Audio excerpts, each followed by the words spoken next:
It's one of Donald Trump's favorite pejorative nicknames, Pocahontas, which he first bestowed on Elizabeth Warren in June of 2016. He used it up and down the campaign trail, and as president, he revived it this past November in one of the most awkward events I've ever witnessed, where he was supposed to be honoring Native American code talkers. You were here long before any of us were here, although we have a representative in Congress who they say was here a long time ago. They call her Pocahontas. As most everyone knows, the origin of all this stems from Warren's 2012 Senate campaign, when critics highlighted the fact she had listed herself as a minority professor in the 90s, citing Native American heritage. For 6 years, Warren did not really address the issue in detail until yesterday, when she made an unannounced appearance at the National Congress of American Indians. The joke, I suppose, is supposed to be on me. And I get why some people think there's hay to be made here. You won't find my family members on any rolls, and I'm not enrolled in a tribe.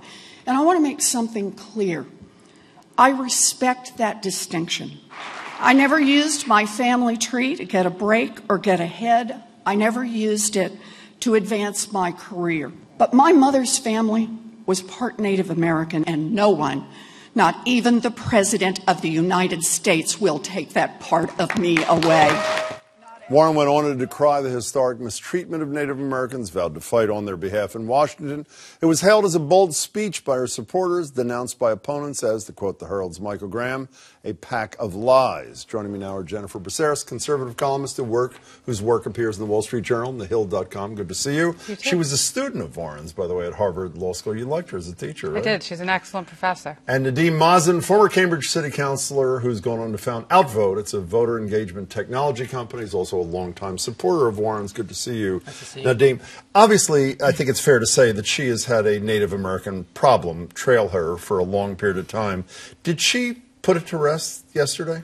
You know, I think there are a lot of issues we can talk about around Warren, and for me, this is the last priority. The Republican... She chose to speak yesterday. And I think no one made her go. And that's great for her, given the climate out there around that issue, propagated by Donald Trump and his epithet that he keeps calling up. But what I'm saying is that the Republican noise machine makes this an issue over and over again, in the same way Democrats have PR people, Republicans have PR people, and they're focused on this instead of guns, health care, immigration, and you know a who whole else lot of other criticized her things. for this? Trevor Noah, not exactly a right-winger. Okay. Think Progress, a woman who's a leader in the Cherokee Nation, criticized her. So it's not just the right who has singled out this issue. But let me get back to it. Did she solve the problem, even if you think she shouldn't have to even bother addressing it? From my perspective, this is not an issue that the right will let go, and she will continually be on the back foot until we, as her supporters, recognize, actually, she's the standard bearer for a lot of great issues, and those are the ones that will capture America's imagination going forward. Did she put it to rest, Jennifer? Yes and no. She put it to rest in the way that the Clintons famously put lots of issues to rest, Meaning right? what? Meaning that every time she's asked about it now, she will say, I've addressed that, it's old news. And she'll move on to other things. Now, I'd like to put a little context to this, because to me, the issue has never really been, is Senator Warren part Native American or not? I mean, she probably does have a great-grandparent who is Native American or part Native American. So what's the issue? The issue is affirmative action and whether or not she used it to her advantage in the hiring process. And what she now believes, as a matter of public policy, is the right course for affirmative action. And what people don't realize is, at the time that she came to Harvard Law School, and I was a student there at the time, she came as a visiting professor from the University of Pennsylvania. At that time, the campus was embroiled in protests and demands that the law school hire a woman of color. So this was not an academic matter. This was, one of my closest friends took over the dean's office. There were lots of agitation But going on. you know that while Harvard Law School and on federal forums and the University of Pennsylvania did list her as a Native American, her employers at both places, the law school and at Penn, said they had no idea that she had made claims to minority status when they hired her. They listed it, and they did list her, but the university listed it. But No. Well, she listed herself on the law school guide. I'm talking about the Correct. universities themselves. It didn't change the hiring process, right? And, no. That's not the point. That is not the point. Well, let me just say this. She's an excellent professor, and she deserved to be hired. So I'm not saying that she didn't. She deserved to be hired. But what happened after that was that the law school then said, aha, we have our woman of color. And they did. By the way, they did say on the federal forums. But despite the look in your face, the one thing she didn't address yesterday, which is an extension of what Jennifer said, is she listed herself in this guide for law schools across America as a minority for almost a decade. Now, there may be a very good reason for that.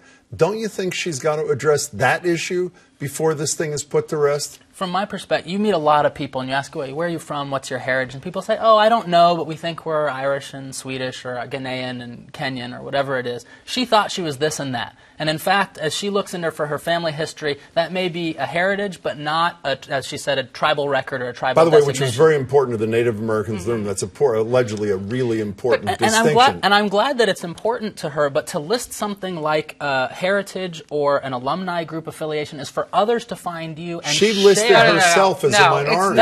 It's not an alumni affiliation. It is one of the #1 factors they look for when recruiting. And the question I would pose to Elizabeth Warren, if she were sitting here with me today, is not are you or aren't you Native American? The question I would pose to her is, do you think that affirmative action in our nation's elite schools is properly used to hire people like yourself, or is it more properly used to hire black women, Asian women, people who are listed in a tribe? What does she believe is the purpose of affirmative action, and was it appropriately used by the university in her case? I don't know if there's a middle course here. We spoke to Chuck Todd from Meet the Press this morning about this speech. Here's what Chuck had to say. I kind of think she should be a little more straightforward about it. I kind of think it's a little too cute to go and do it in a speech in front of, it's sort of like, she's, admitting that maybe it's kind of a problem, but it's like she doesn't want to frame it as a problem. It goes to something that I think that she and anybody running for president needs to understand.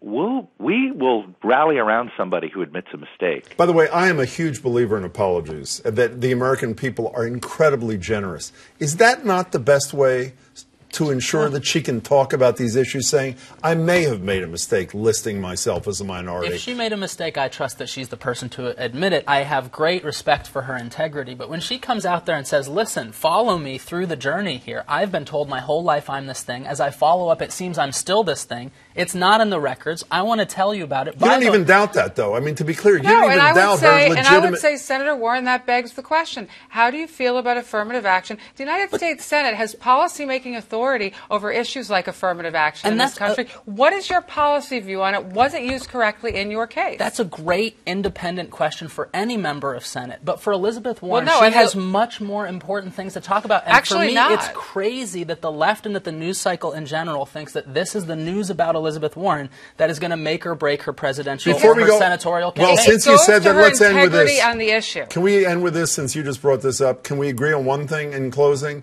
that she wouldn't have made this speech if she was not running for president in 2020? I just think it's correct. 100% yes?